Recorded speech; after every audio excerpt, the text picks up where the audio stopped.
सगळ्या सगळ्या सुविधा देऊन तुम्हाला लेबर बनवण्यात आलं. हा, लेबरच म्हणणार मी.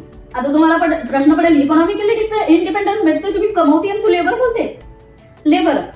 कारण जोपर्यंत कंपनीमध्ये मला पुरुषाच्या बरोबरीनं वेतन नाही भेटत, त्याच कामासाठी जर पुरुषाला तोच वेळ तेच काम असताना जर पगार जास्त दिला जातोय आणि मला ते वेतन त्याच्यापेक्षा कमी दिलं जातंय, तर ऑब्व्हियसली मी सांगणार की तिथं स्वातंत्र्य नाहीये.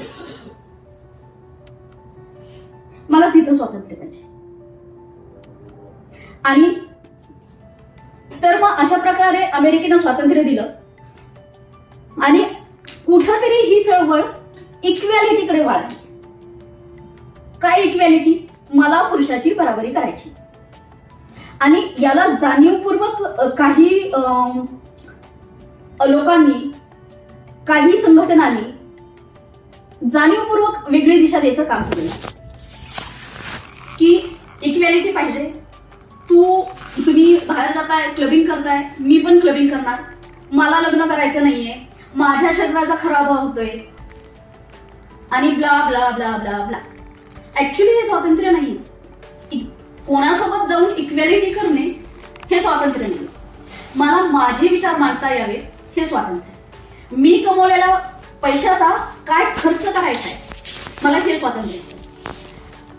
मला माझं मातृत्व सिद्ध करायचंय की नाही करायचंय, मला त्या मातृत्वाचं ओझं उचलायचंय की नाही उचलायचंय, हा जर निर्णय मला करता आला तर मी स्वातंत्र्य.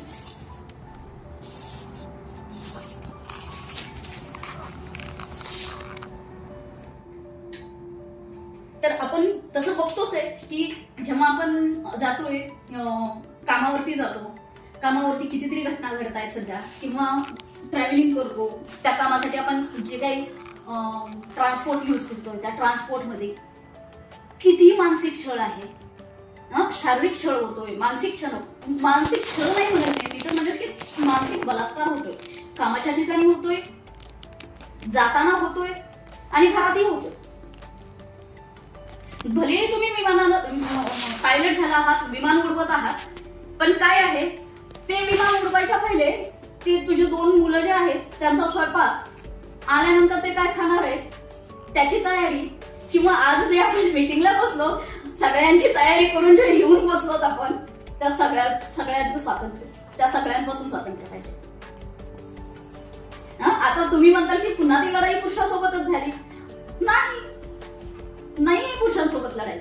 घरात स्त्री आहे, सासू आहे, आई आहे, नंदा आहे.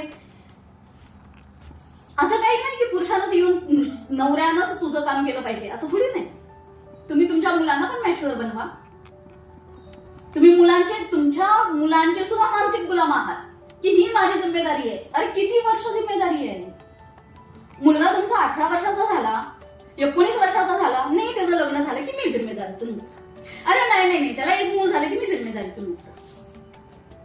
सांगा ना त्याला जबाबदारी उचलायला. त्या जबाबदारीतून तुम्ही मुक्त व्हा, ते स्वातंत्र्य आहे.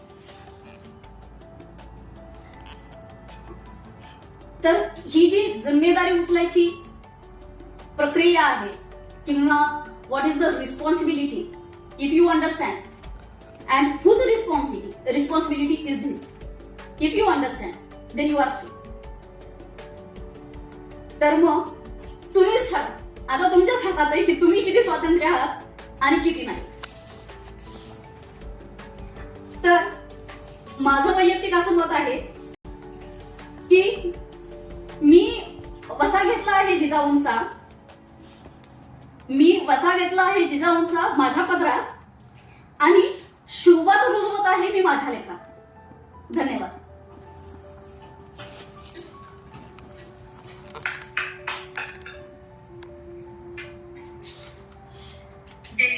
जय जिजाऊ.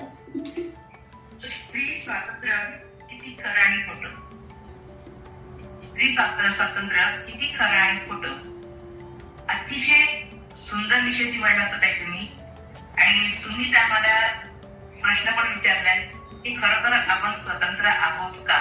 आणि तुम्ही जी सुरुवातीला व्याख्या झाली तरी की स्वातंत्र्य कशापासून पाहिजे, खरंच हा विचार करण्यासारखा हा प्रश्न आहे. आणि खूप छान मुद्दे तुम्ही मांडले. अतिशय प्रेरणादायी तुमचं वक्तृत्व होतं आणि त्यातून आम्हाला खूप शिकायला मिळालं असं मी म्हणते.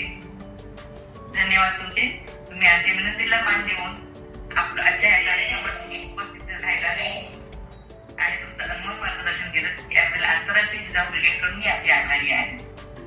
धन्यवाद.